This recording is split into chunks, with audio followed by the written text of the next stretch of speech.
कृष्णा। प्रिय भक्तजनों, कैसे हैं आप सभी। मैं नीलम आप सभी का आपके अपने चैनल प्रभु भक्ति संगीत में हार्दिक स्वागत करती हूँ। भक्तजनों, आज माघ मास के कृष्ण पक्ष की 9वीं तिथि है और आज दिन बुधवार का है। बुधवार के दिन गणेश जी की पूजा की जाती है। तो आइए सबसे पहले आज हम गणेश जी की कथा का श्रवण करते हैं। उससे पहले प्रेम से बोलिए गणेश महाराज की जय हो। एक समय की बात है, गणेश जी ने पृथ्वी के मनुष्यों की परीक्षा लेने का विचार बनाया। तो वे अपना रूप बदलकर एक छोटे से बच्चे का रूप धारण करके पृथ्वी पर घूमने लगे और हाथ में एक चम्मच में दूध ले लिया और दूसरे हाथ में चुटकी भर चावल ले लिए और गली गली घूमकर आवाज़ लगाने लगे कि कोई भाई मुझे खीर बना दो, कोई मुझे खीर बना दो।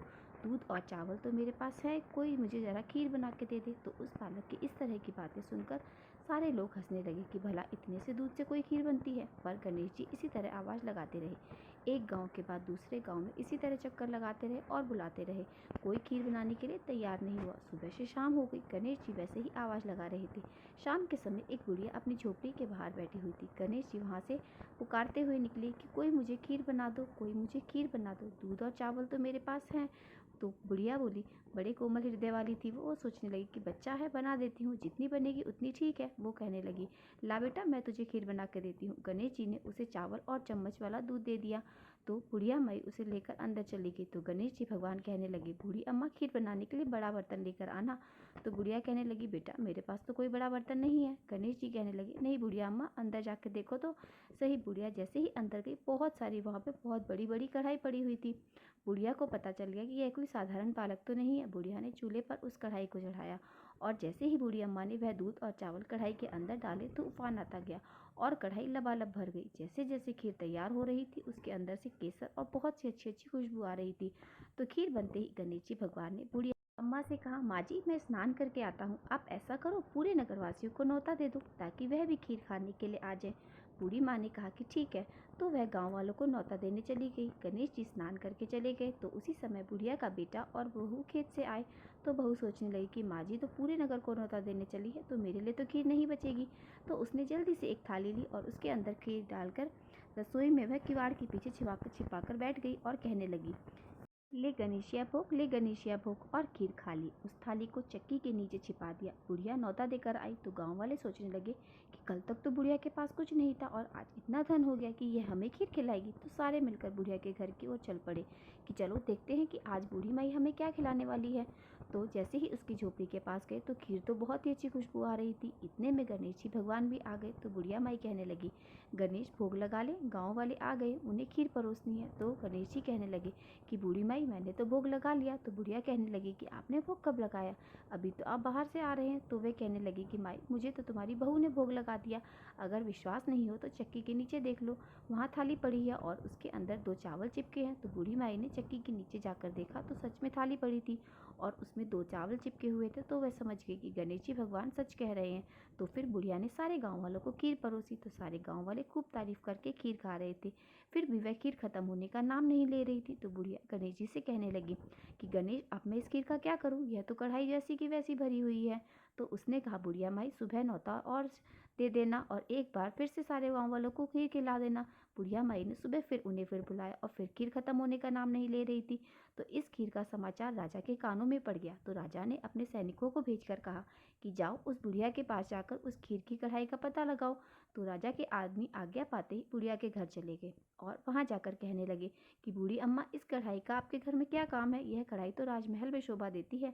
तो यह कहकर वह कढ़ाई वहां से उठाकर राजमहल में ले आए। जैसे ही महल में लेकर आए, उस कढ़ाई को रखा तो उस कढ़ाई के अंदर कीड़े मकोड़े बिलबिले लगे और सांप से बिच्छू जहरीले जानवर घूमने लगे और पूरी तरह से बदबू आने लगी। तो यह देखकर राजा को बड़ी हैरानी हुई।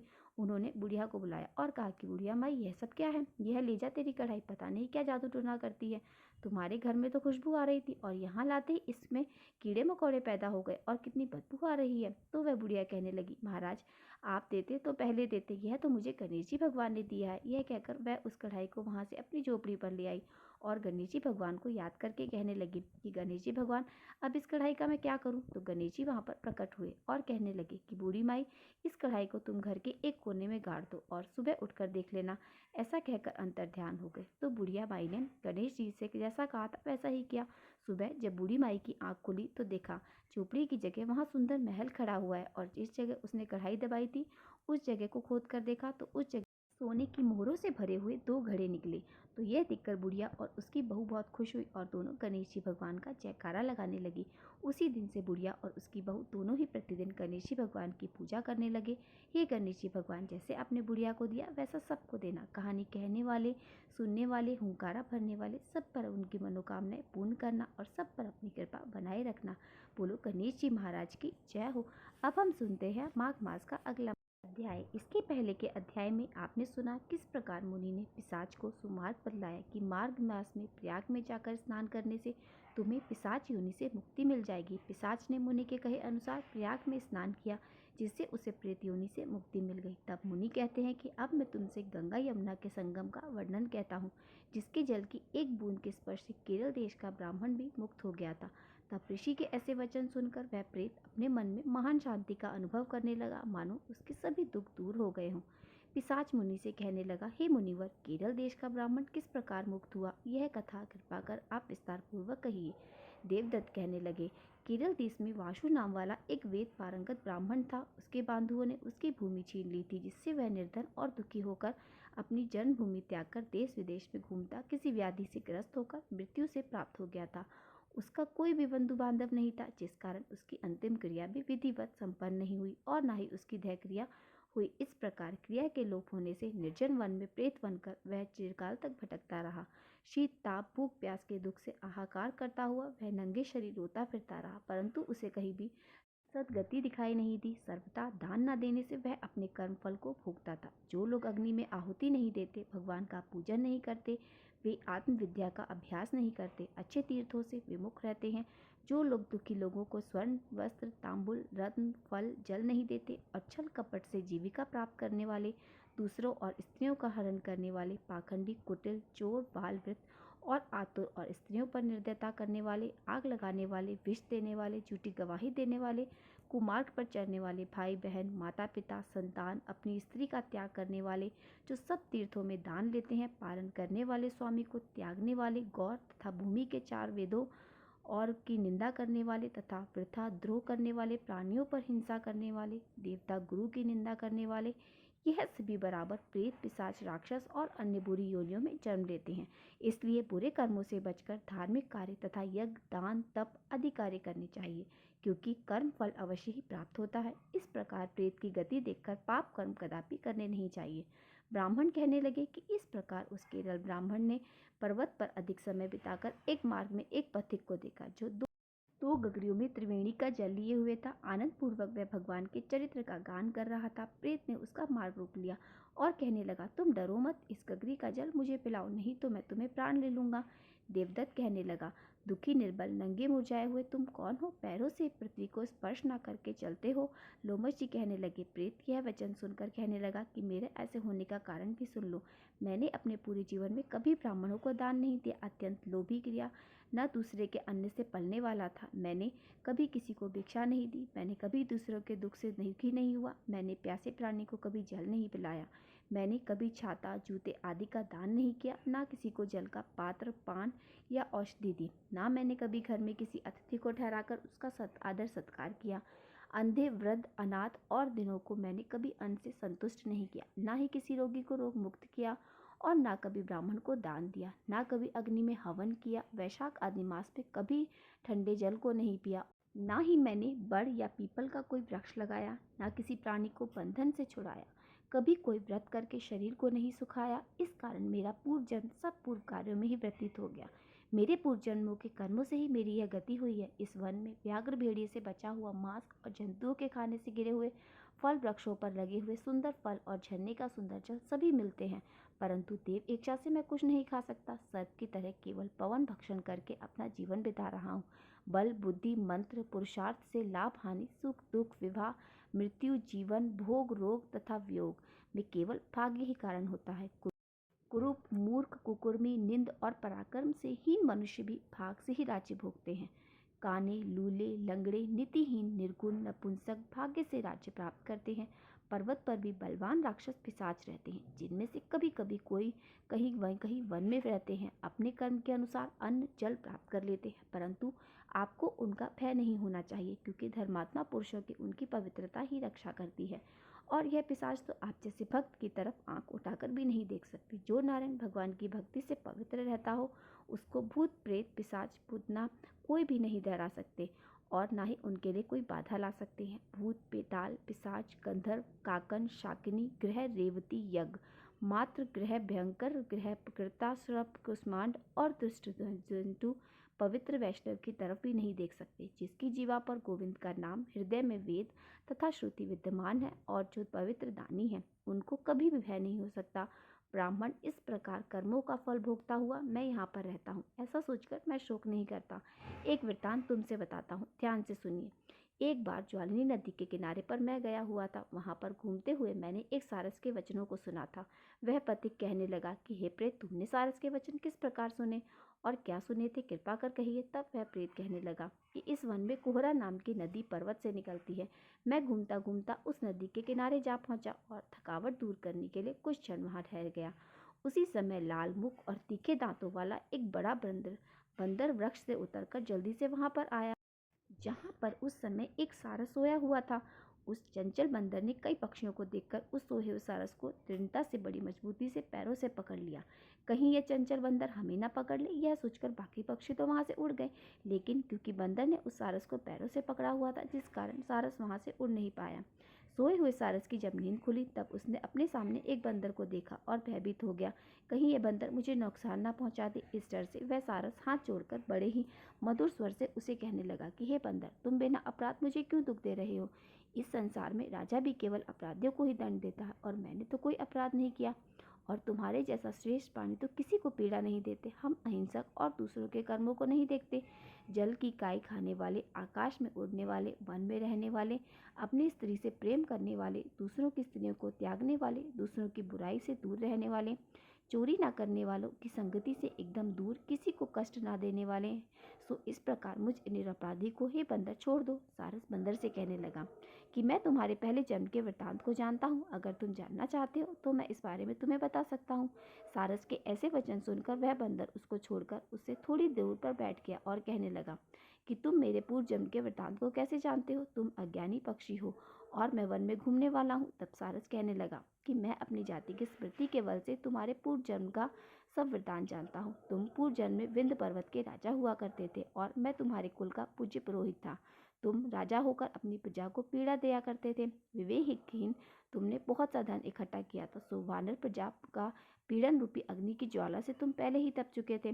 तो पहले तुम कुंभीपाक नर्क में गए और उसके बाद तुम्हारे शरीर को नर्क में 3000 वर्ष बीत गए। फिर नर्क से निकलकर बचे हुए पापों के कारण इस बंदर की योनि में आए हो और अब मुझे मारना चाहते हो। और तो और तुमने अपने पूर्व जन्म में ब्राह्मणों के बाग से लूटकर बलपूर्वक फल भी खाए। उसका यह भयंकर फल हुआ कि तुम वानर और वनवासी हो गए हो। प्राणी अवश्य में अपने किए हुए कर्मों को भुगतता है, इससे देवता भी नहीं हटा सकते। इस प्रकार मैं सारस का जन्म लेकर भी अज्ञान से मोहित नहीं हुआ। इतनी बातें सुनकर वह वानर कहने लगा कि यदि तुम ठीक ही जानते हो तो फिर यह भी बताओ कि तुम पक्षी कैसे हुए। वानर की बात सुनकर सारस कहने लगा, मेरी दुर्गति के कारण भी। सुन लो, तुमने नर्मदा नदी के किनारे पर सूर्य ग्रहण के समय बहुत से ब्राह्मणों के निमित्त 100 ढेर अन्न के दान किए हुए थे। मैंने पुरोहितों की मदद से थोड़ा सा ब्राह्मण को दे दिया और बाकी सब मैं अपने घर ले गया। इन ब्राह्मणों के द्रव्य का अपहरण करने के का पाप से मैं कालसूत्र नर्क में और फिर रक्त कर धूम नर्क में, जहाँ पर बड़े बड़े कीड़े रहते हैं, रक्त और पीप से भरा हुआ नाभि तक नीचे सिर और ऊपर पैर किए हुए, मैं उस दुर्गंध वाले नर्क में कीड़ों आदि के द्वारा काटा गया और फिर 3000 वर्ष तक मैं उसी यातना को भुगतता रहा। फिर मैं नर्क के दुख का तो वर्णन ही नहीं कर सकता। फिर नर्क की यातना से मुक्त होकर यह सारस का जन्म मैंने पाया, क्योंकि पूर्व जन्म में मैंने अपनी बहन के घर से कांसे का बर्तन चुराया था, उसको मैंने एक जुआरी को दे दिया था, इसी से मैं सारस योनि में आ गया। यह मेरी स्त्री पिछले जन्म में ब्राह्मणी थी, इसमें भी कांसे की चोरी की थी, इसी से यह मेरी स्त्री बन गई और सारसी बन गई। क्योंकि जब वानर ने उस सोते हुए सारस को पकड़ा था तब बाकी पक्षी तो वहां से उड़ गए थे, केवल सारस ही वहां पर रह गया था, क्योंकि उसके पति को वानर ने वह पैरों से पकड़ लिया था। सारस उस वानर से कहने लगा कि तुमने कर्म फल की बात तो सुन ली, अब भविष्य की बात भी सुनो। भविष्य में क्या होगा? अब मैं तुम और मेरी स्त्री भी हंस बनेंगे और काम रूप देश में सुख से निवास करेंगे। फिर इसके पश्चात गौर योनि में और फिर जाकर दुर्लभ मनुष्य योनि को प्राप्त होंगे। इससे मनुष्य पाप और पुण्य दोनों ही कर सकता है। इस प्रकार भगवान शिव की माया से यह सारा जगत मोह माया को प्राप्त है।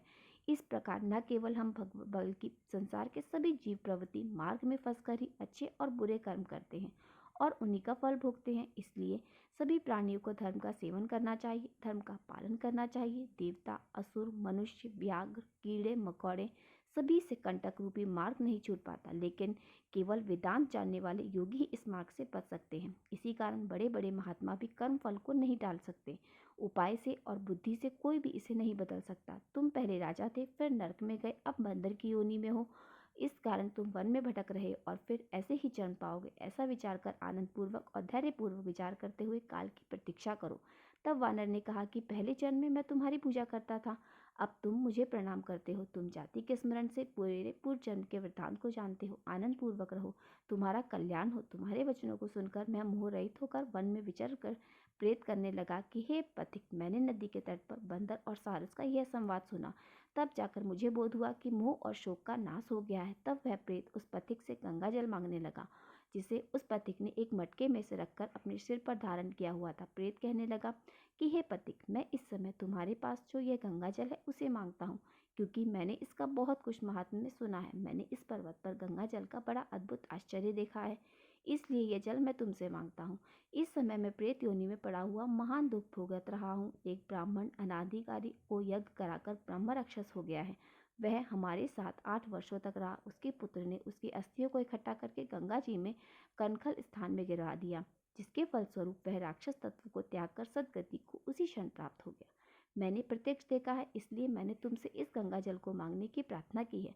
मैंने अपने पहले जन्म में तीर्थ स्थानों में बड़े बड़े दान लिए थे और उनका प्रायश्चित नहीं किया था। इसी से मैं हजारों वर्षों तक इस प्रेत योनि में, जिसमें अन्न और जल मिलना अति दुर्लभ है, दुख पा रहा हूँ। इस योनि में मुझे हे पथिक हजारों वर्ष बीत गए। इस समय यदि आप जल देकर मेरे प्राणों को, जो कंठ तक आ गए हैं, बचा सकते हैं तो बचाओ।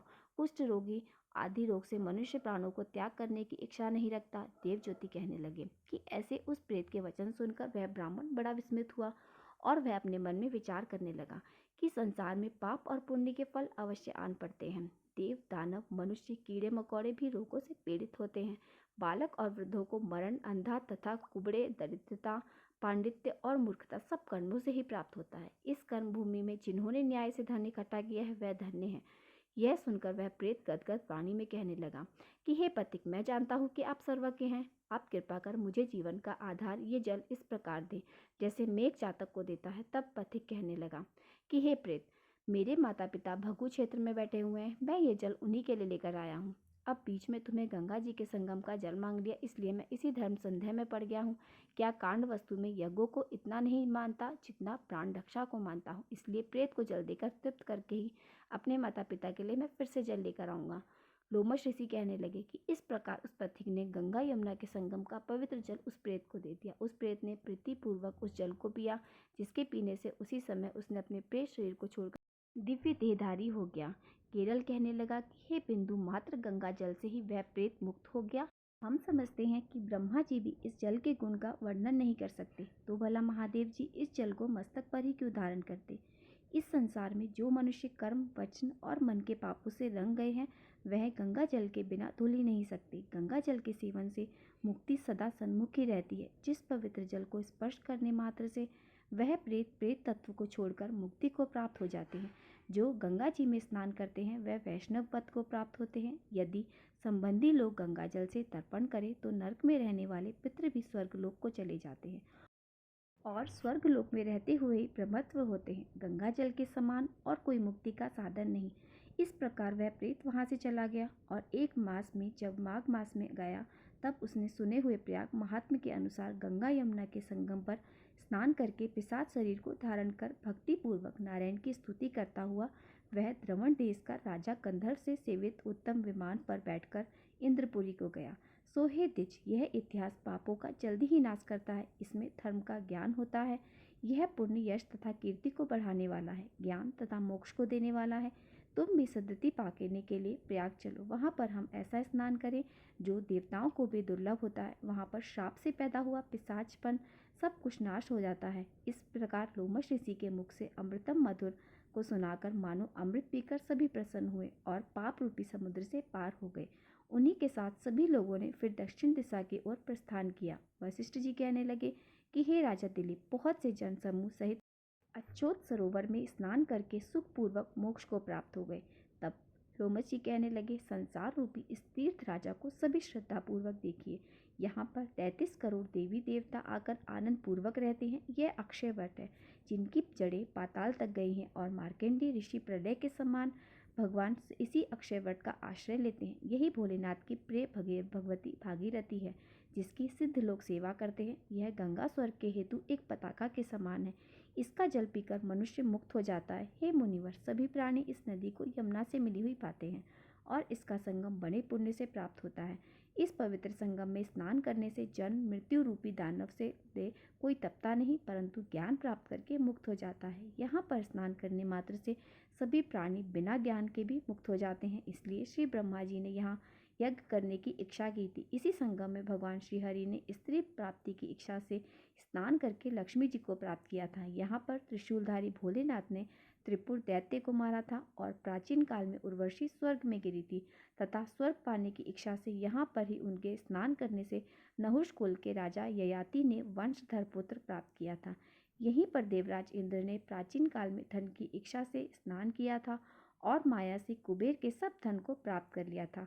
प्राचीन काल में नारायण तथा नर ने हजारों वर्षों तक प्रयाग में निराहार रहकर उत्तम धर्म किया। यहाँ से जयगा स्वयं सन्यासी ने महादेव जी जैसी शक्ति वाले से विजय प्राप्त की थी और अणिमा आदि योग के अति दुर्लभ ऐश्वर्य प्राप्त किए थे।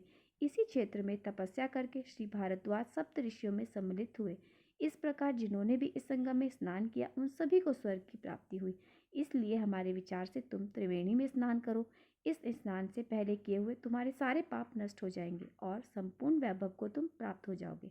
ऋषि के इस प्रकार के सत्य वचन सुनकर सभी त्रिवेणी में स्नान करने लग गए और उसी स्नान करने से सबकी सता भी नष्ट हो गई। श्राप से मुक्त होकर उनका वहां पर उन्होंने शरीर धारण किया। वीर निधि ने अपनी संतान को देखकर प्रसन्न होकर लोमश ऋषि को संतुष्ट किया और कहा, आपके अनुग्रह से ही श्राप से मेरे पुत्र विमुख हो गए। अब हे ऋषिवर, आप इन बालकों के योग्य धर्म को कहिए। तब लोमश ऋषि कहने लगे कि इस युवा कुमार ने वेदों का अध्ययन समाप्त कर लिया है, इसलिए इन कन्याओं की प्रीति पूर्वक कर कमलों को ग्रहण करे। तब लोमश ऋषि तथा अपने पिताजी की आज्ञा से इस ब्रह्मचारी ने 5 कन्याओं से विवाह कर लिया और इस प्रकार इन कन्याओं के सभी मनोरथ पूर्ण हो गए। जिसके घर में लिखा हुआ यह महात्म्य में पूजा जाता है, वहाँ नारायण भगवान की पूजा होती है। भगवान पुष्कर तीर्थ में, प्रयाग में, गंगा सागर में, देवालय में, कुरुक्षेत्र में और विशेष रूप से काशी में जाकर इसका पाठ अवश्य करना चाहिए। यदि आप पाठ ना कर पाएं तो इस महात्मा को सुनना अवश्य चाहिए। पुष्कर तीर्थ में ग्रहण के समय इसके पाठ का 2 गुना फल प्राप्त होता है और मरने के बाद मोक्ष की प्राप्ति होती है। हरे कृष्णा। आज के अध्याय में बस इतना ही। इसके आगे का वरदान आप सब अगली कथा में जरूर सुनिएगा। तो मिलते हैं आपसे अगली वीडियो में। वीडियो अगर पसंद आई हो तो वीडियो को लाइक और चैनल को सब्सक्राइब अवश्य कर लीजिए। जय श्री कृष्णा।